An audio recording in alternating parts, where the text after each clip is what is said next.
Hello guys, and welcome back to Farming Simulator 2019. Today I'm going to be running through some of the best equipment, some of the most unusual, and some of equipment you might not have known about in Farm Sim 19. So, best tractor you can start out with is a Svent Vario 515C. Got 150 horsepower, it'll do 50k down the road, it costs 93,000. It's a great way to start out your save game. You've got speed for transporting grain, you've got power for doing all your tillage and seeding and whatever else. So great tractor. Comes with road tires too if you like that. Moving on from that tractor. That tractor will get you going a long way, so realistically anything else on from there is good too. Yeah, I just want to check the max horsepower that 3 Series Fendt. Next possibly good tractor, maybe not recommended, is this Valtra. It can be tuned up to 210 horsepower. I've used this in my save. I really like the tractor. It's pretty decent. A bit on the expensive side considering our next tractor. So the next tractor I would definitely recommend is the Case 7200 Pro Series. You can tune this up to 261 horsepower for not much more than the Valtra. Actually, is that less than what was the Valtra? I actually don't know.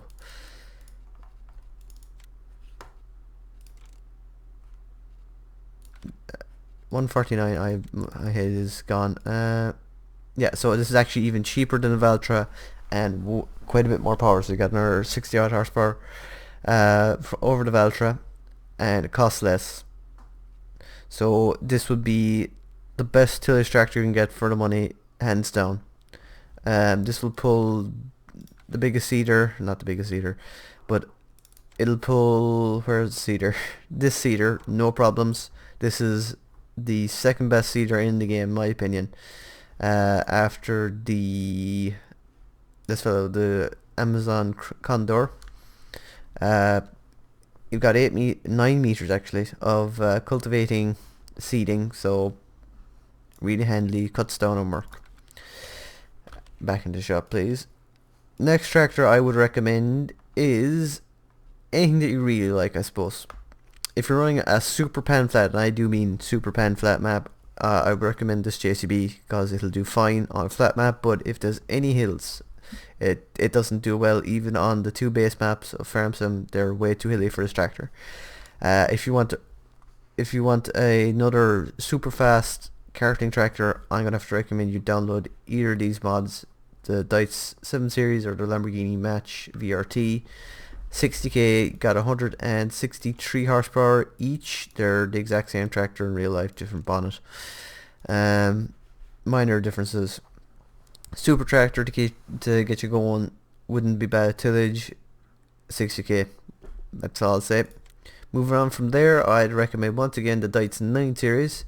Goes up to 333 horsepower, costing 266 total. Once again, plenty of power, 60k, good for both tillage and transport. If you're going to need more power though, you're probably better off with the Massey Ferguson 8700 series. Max that out to 400 horsepower, that would be better for your tillage, of course.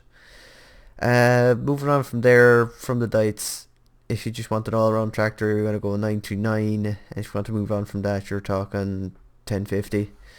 1050 is hands down the best karting tractor. 60k, 500 horsepower. It's not going to stop unless it hits a wall. So that's what I recommend the tractors if you want the straight line to the top, and you can branch out from there if you want to try out tractors. Trucks, nothing to say on trucks. Don't use them. They are pretty good for karting. I have tried them out on different saves. Combines, so bigger is better, right? Not exactly. So these 3 combines come with a 13.7 meter header, and that can cause problems. They often get caught in the ground when hard workers are going, or don't cut crops.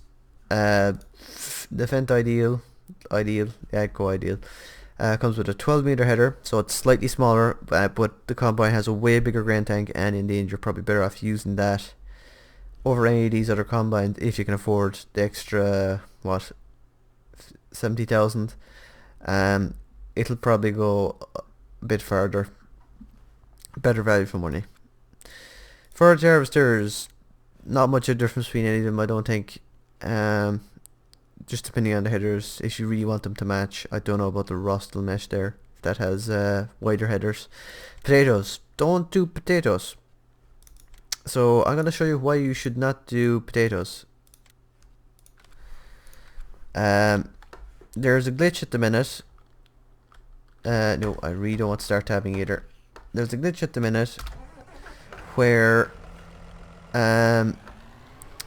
when the harvest is unfolded and you mess with the spout to get it to go higher or lower, you move it at all, it messes the spout up, and every time you lower the implement, the spout will go weird. So if I lower the lower the implement, raising, lowering here, nothing goes wrong.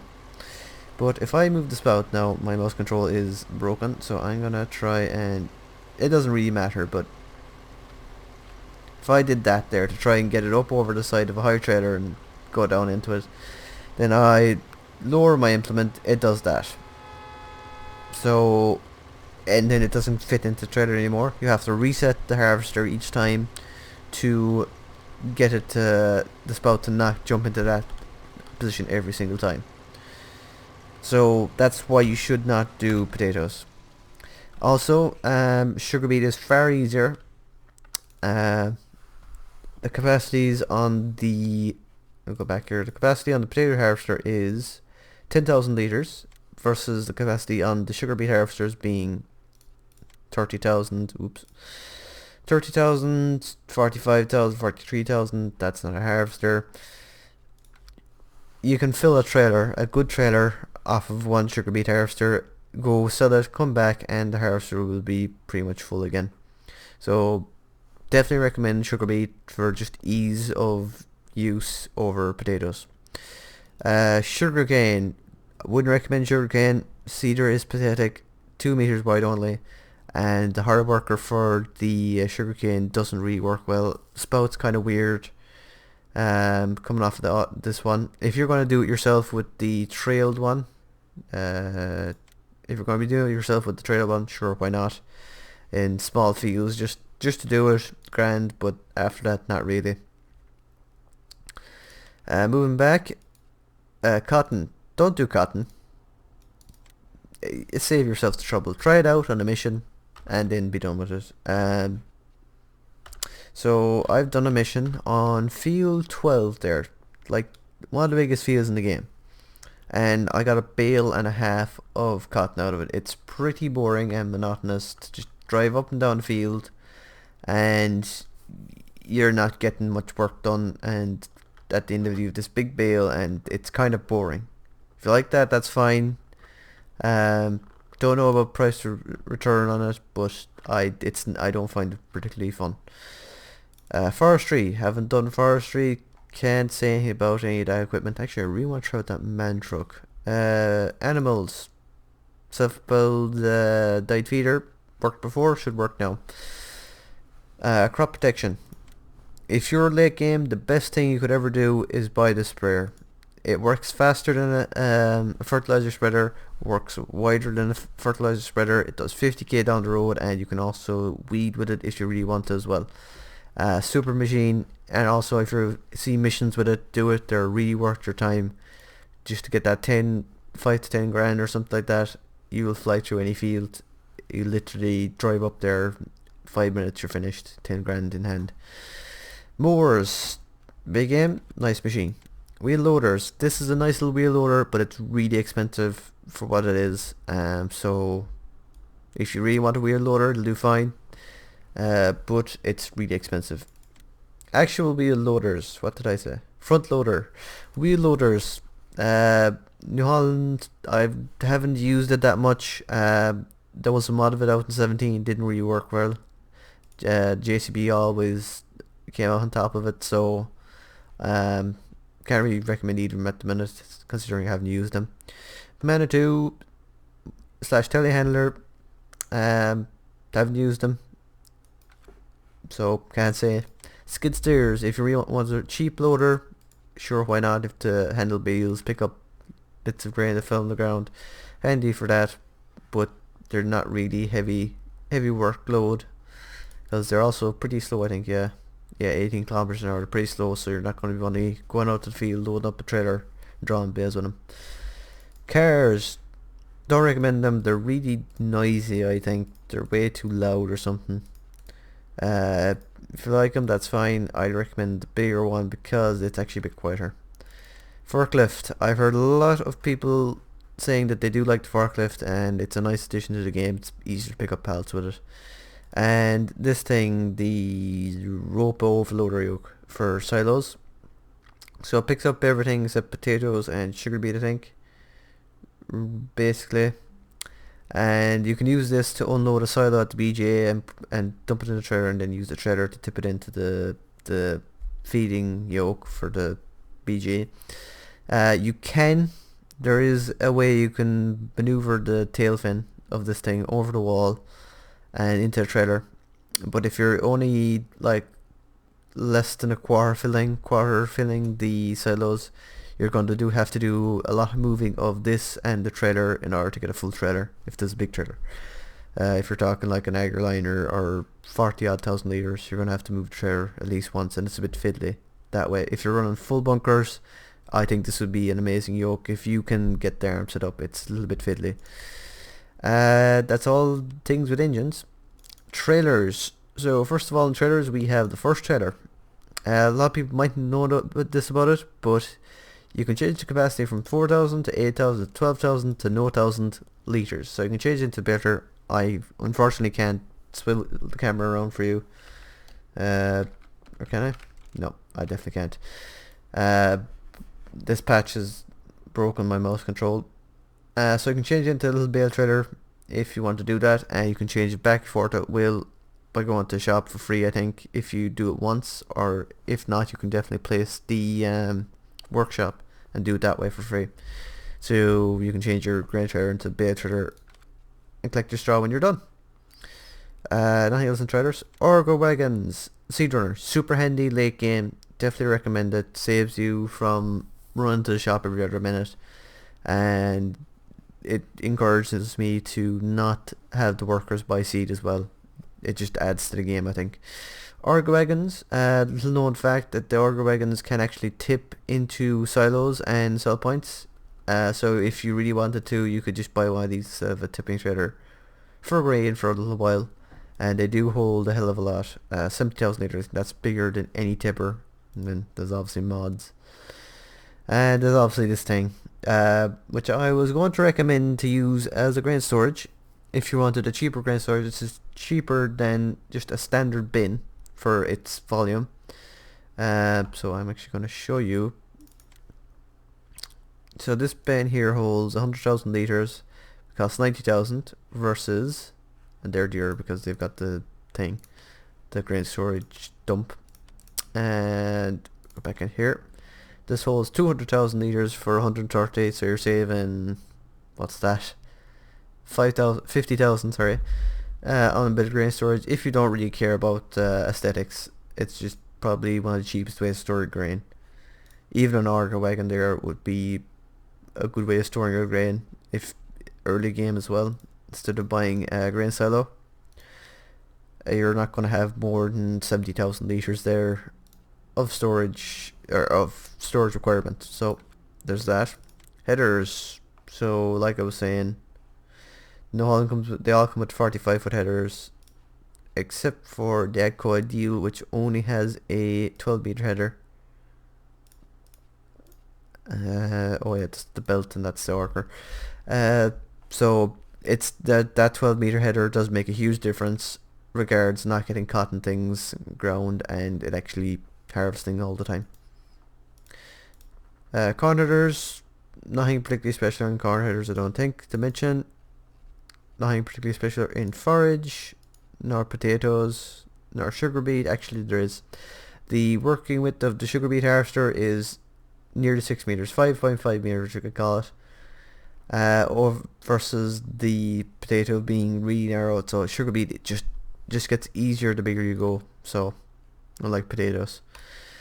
Sugarcane technology, like I said, you've got 1 meter, 1 meter, 2 meters. It's a real pain to plant. Plows. So nothing special there. Cultivators. Of course, if you look through it there, a lot of people might notice cultivators take more power than disc harrows for the same working width. So we're just going to pick out where the 6 meter, because it's definitely a 6 meter thing, cultivator. So 6 meter cultivator, we're looking at 300 horsepower versus a 6 meter disc, your 6 meter, 180, 220. Don't know why he's only 4. So we're getting 8 meters there for the price of 6 in the cultivators. Cultivators are usually used on heavier ground that have more water problems, we'll say, than disc harrows. Disc harrows would be used on sandier soils. Power harrows. So a great feature about the power harrows that I'm going to show you, because I'm pretty sure you're sick of being in the shop. I missed it. I must just go all the way around again now. Is this. So both the coon and the blue yoke here, I don't know what the blue yoke's called, have this where they can attach a seeder on the back. So you can make a one-pass system that's cheaper than buying a seeder cultivator by just throwing a seeder on the back of the power harrow. So you can make a 3 meter and a 4 meter one-pass system by using this combination and the coon setup with the hopper on the front, which I will show you. So you get your coon yoke here, and then you go down to seeders and you buy that, which is the seeding implement, and the seed carrier, which is there, and it just works out cheaper than buying this thing, which is a bit bigger than it. But if you don't want to pay the money for that, you can just save a little bit of money, go 4 meter and use that. Planters, nothing special in planters. I have had problems the one time that I used the big planter, it wasn't seeding very well. The sections are a little bit too big for the ground formation. Sprayers, don't bother with sprayers unless you're getting that self-propelled one late on. Definitely, if you can, buy the trailed fertilizer spreader. It'll do lime if you want to do lime. I think it spreads wider as well. No, it doesn't spread wider, but you can upgrade it to spread the same as that. Just the option to do lime, and the options to have a mountain of fertilizer hanging around, so you don't have to go back and forth to shop. Haven't used muck spreaders, slurry tanks, or weeders. I have used mowers, but not to say there. So a cool trick with the tethers is you can buy the smallest tether here. So you mow your field, you rake it up with a rake, one of these things, and once you've raked up, you can then run over it with this in the center, and it will ted the row. I'm pretty sure you don't lose any yield, and it just saves you going around to all of it. So instead of having a 6 meter working width, you'll have the same working width as your rig. So 9 meters, 14 meters, 8 meters. You're just saving a small bit of work. It's a little bit of a cheat if you really just want hay and don't like doing that and hate going around with this big tether. Loading wagons, I've used I think pretty much all of them on hire. They're nice machines. I like them. Baling technology. So if you just want to get the hay bales, don't like heaps of straw or whatever lying around, you want a few bales just for cattle or whatever else. Round baler is obviously half the price, and so is the trailer, which is a mod, but is Giants mod is half the price. So it's way cheaper to get into it if you're going just for a handful of bales rather than get the square baler. If you thought the square baler would be just ease of use, that trailer is auto, so you have that as well. This used to be automatic, or there used to be an automatic version of it. Yeah, no, I don't know. Chainsaws are chainsaws. Forestry equipment. So, very interesting fact about the forestry equipment. A lot of people might know this. In fact, I'm pretty sure a lot of people don't know this. You can change this trailer. I'm gonna have to lease it in order to give you some idea. We're just out the back of the shop here in it. Reduce our tabbing. You can change this trailer so it'll handle bales. So you've got the two sets of rails here, so you can rest your bales down and use the grab to pinch the bales and drop them up in the trailer. There are straps, of course, as well to strap down your bales. If you like using this trailer, you can now use it for bales, and if you don't like using auto trailers or bale forks for whatever justifiable reasons I can understand, because bale forks don't work that well and auto trailers are just a little bit weird, you can now use this thing if you really feel like that. Moving on, animals. So milk tanker steak of water, I guess. Some people mightn't have noticed that. They're straw blowers, in case you didn't know. Animal transport. Oops, that's not animal transport. So it's really hard to justify a cattle box, I just call it a cattle box, an animal transport trailer, because in order to pay off for this trailer here, you would want to transport 200 animals, just shy of 200 animals, in order to get out 24,000 out of it. So realistically, what you're gonna want to do is just go to your farm and buy your animals straight into the farm, and then for selling them, buy the small trailer, and over time you're just going to sell them slowly, I suppose. If you're going to do large scale animals, but it, like I said, 200 animals for that, 400 animals for the red one, and 600 animals there for the silvery one. It's madness. You really would have to be really invested into farm sim to justify them. Levelers, I think they're better than the buck rake for doing pit work. Matter of opinion. Some people don't like the look of them. I think they're handy. Nothing to say on front loaders, wheel loaders, telehandlers, skid steers, dollies, low loaders, header treaders, weights, belt systems. So I don't know exactly how the belt system work. I never much messed around with them. I think they're just awkward for the most part and a bit slow. But this thing, if you're interested in creating a lot of work for yourself, can create pallets of potatoes and sugar beets which you can sell. I presume they're slightly more valuable or something in order to justify it. So if you have a small amount of potatoes or sugar beets, or you really want to create work for yourself, that conveyor belt, in combination with this one, I think you might be able to back straight into it with a trailer, but if not, this thing on the front of it, you can create little pallets there to mess around with. Misc, that's a fuel bowser. If you run out of fuel, you can use that to transport out fuel to the tractor. That's a 3-point adapter for a hitch, so you could put a plow on a Jeep for say, and that roller edits the ground so you can change the texture, I think. Oh no, it just deletes fields, so it does edit the ground. It'll change all ground textures. It goes over when it's dropped to that texture underneath the grass there. No, it's kind of hard for you guys to see it, but that's what'll happen. And that's pretty much all the interesting things, I think. Oh, that's not lime. Don't buy pallets of lime, waste of time. On the map you can see here there's 2 lime stations, one here at the south port and one at the north port. When you're filling from the lime stations, you have to open the tarp on the fertilizer spreader if you have one, or else it won't show up to fill.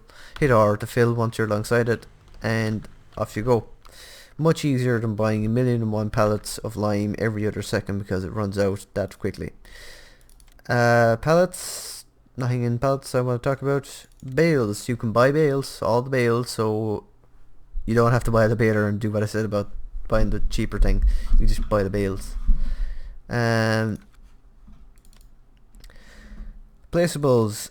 Animal pins are problematic when they get close together. They're awkward to place on the ground, deformation and all that.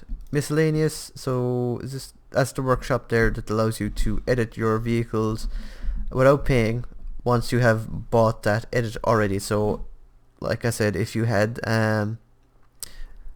that tipper trailer I had said, and it came with, you bought it with 4,000 litres, you bought this workshop, it would cost €1,000. I don't know what exactly it would cost to upgrade it to 8,000, but then you could back it down to 4 again for free and up to 8 again for free.